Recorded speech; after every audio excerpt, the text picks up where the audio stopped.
बिस्मिल्लाहिर्रहमानिर्रहीम। मैं हूं अनवार अब्बासी और आप देख रहे हैं मेरा यूट्यूब चैनल। हमेशा की तरह आपसे ये रिक्वेस्ट है कि अगर अभी तक आपने मेरा चैनल सब्सक्राइब नहीं किया तो बराए मेहरबानी मेरा चैनल सब्सक्राइब कर दीजिएगा ताकि ताज़ा तरीन वीडियोज़ आप तक पहुँचती रहे। आज Peshawar high court Abbottabad registry ने एक फ़ैसला दिया है जिसमें बल्दियाती इलेक्शंस को मई तक मुलतवी करने का अहकाम जारी किए गए। इलेक्शन कमीशन से ये कहा गया है कि मई में नई तारीख़ों का या नए शेड्यूल का ऐलान किया जाए।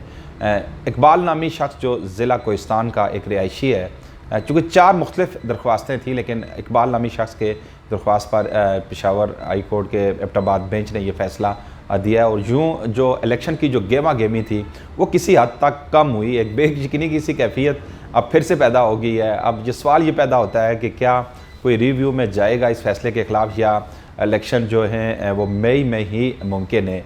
चूँकि फ़ैसले में ये कहा गया कि पूरे हज़ारा डिवीज़न में, चूँकि ये इस्तदा की गई थी दरख्वास्त गुजार की जानब से कि इन अयाम में बिलखसूस जो मार्च में इन इलाकों में शदीद बर्फ़बारी होती है और बहुत सारे जो इलाका मकीन है, तकरीबन 60% जो आबादी है दूसरे शहरों को चली जाती है। चूँकि यहाँ पर जो बुनियादी ज़रूरियात की चीज़ें हैं वो मैसर नहीं होती, बिजली का मसला होता है, इसलिए लोग यहाँ से माइग्रेट करके दूसरे शहरों को चले जाते हैं। इसलिए मुमकिन नहीं है कि यहाँ पर कैंपेन चलाई जा सके या वोटर्स आकर अपने वोट कास्ट कर सकें। इस पर एबटाबाद बेंच ने ये फ़ैसला दिया है। उसके बाद इलेक्शन कमीशन से ये कहा गया है कि मई में नए शेड्यूल का ऐलान किया जाए। इसी तरह चूँकि फ़ैसला आने के बाद जो एक बेयकीनी किसी कैफियत छाई थी, पहले भी ये जेबगोइयाँ हो रही थी कि हो सकता है कि इलेक्शन मुलतवी हो जाएं और ये बिल्कुल वैसा ही हुआ, इलेक्शन मुलतवी हो गए। इसमें मैं ये समझता हूँ कि इस वक्त मुस्लिम लीग नून और पाकिस्तान तहरीक इंसाफ के जो डिस्ट्रिक्ट एबटाबाद के रहनुमा हैं उन्होंने किसी हद तक सुकून का सांस लिया होगा। चूँकि बड़ी मुश्किल सूरत हाल थी पाकिस्तान तहरीक इंसाफ के लिए भी और मुस्लिम लीग नून के लिए भी। पाकिस्तान तहरीक इंसाफ के लिए टिकटों का फ़ैसला करना इंतहाई मुश्किल हो रहा था और मुस्लिम लीग नून के लिए भी जो उनके अंदरूनी इख्तलाफात थे उसकी वजह से काफ़ी परेशानी थी। मुख्तलिफ मीटिंग्स हो रही थी चूँकि जो डिस्ट्रिक्ट एबटाबाद के रहनुमा है उनके माबेन ताकि इस मामले को रिजॉल्व किया जा सके, लेकिन अभी तक नहीं हो सका था। इसी तरह पाकिस्तान तहरीक इंसाफ के लिए भी तहसील एबटाबाद, इसके अलावा हवेलियाँ और यहाँ क्या कहते हैं तहसील लोरा का जो टिकट का फ़ैसला करना मेयर का काफ़ी मुश्किल हो रहा था। अगरचे कल जो क़यादत थी ज़िला एबटाबाद समेत खैबर पख्तूनख्वा की, वो उसकी मुलाकात वज़ीर-ए-आज़म इमरान खान से हुई, तफसीली मुलाकात हुई और ज़राए से ये मालूम हुआ है कि टिकटों का फ़ैसला भी कर लिया गया था। 1-2 दिन में एक्सपेक्टेड था कि उसे अनाउंस कर दिया जाता, लेकिन अब चूँकि सूरत हाल यकसर तब्दील हो गई है, पेशावर हाई कोर्ट के एबटाबाद बेंच ने जो फ़ैसला दिया है उसके बाद मेरा ख्याल है कि अब क़यादत अभी ऐलान नहीं करेगी जब तक नए शेड्यूल का ऐलान नहीं हो जाता। इससे तहसील लोरा में भी जो काफ़ी जो सस्पेंस था कि पाकिस्तान तहरीक इंसाफ के मेयर का टिकट किस कैंडिडेट को दिया जाएगा, वो सस्पेंस भी किसी हद तक कम हुआ।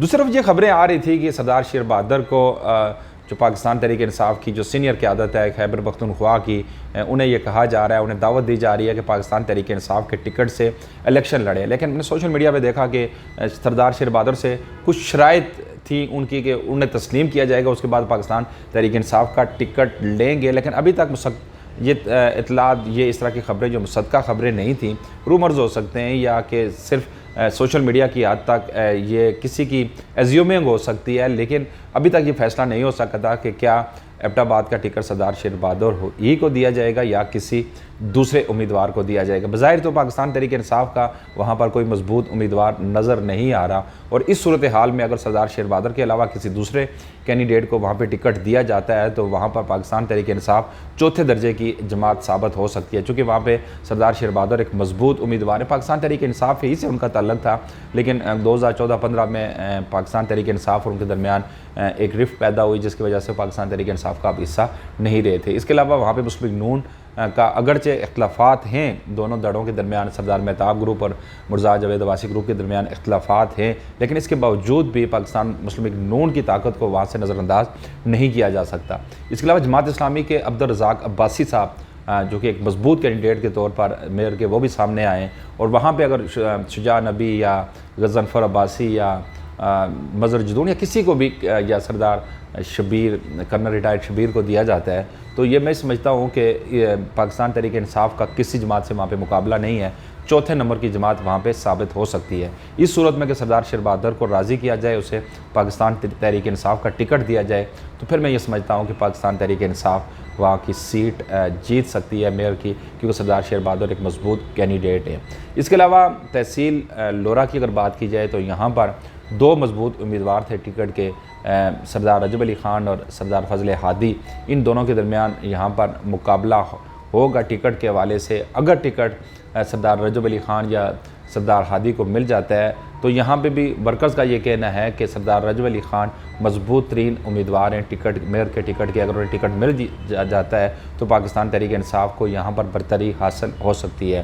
اب چونکہ تفصیلی فیصلہ تو آج کسی وقت بھی آ سکتا ہے یا کل آ سکتا ہے الیکشن کمیشن جو ایبٹ آباد بینچ کا، اس کے بعد صورتحال واضح ہوگی کہ کیا تحصیل لورا اور لور تناول ایگزمپٹڈ ہیں یا نہیں۔ عام خبریں یہ بھی آ رہی ہیں کہ ہو سکتا ہے کہ یہ جو دو تحصیلیں ہیں انہیں ایگزمپٹڈ قرار دیا جائے اور یہاں پر جو الیکشنز ہیں وہ شیڈیول کے مطابق ہوں، لیکن دوسری جانب جو فیصلے میں یہ کہا گیا کہ ہزارہ ڈویژن، یہ دونوں تحصیلیں بھی ہزارہ ڈویژن کا حصہ ہیں، یوں جو الیکشن کی جو گہما گہمی تھی کسی حد تک کم ہوئی اور یہ الیکشن اب مئی کے آخر میں جا کر ہوتے دکھائی دے رہے ہیں۔ آج کے لیے اتنے، انشاءاللہ اگلے پروگرام میں آپ کی خدمت میں پھر حاضر ہوں گے، تب تک کے لیے اجازت دیجیے گا۔ اللہ نگہبان۔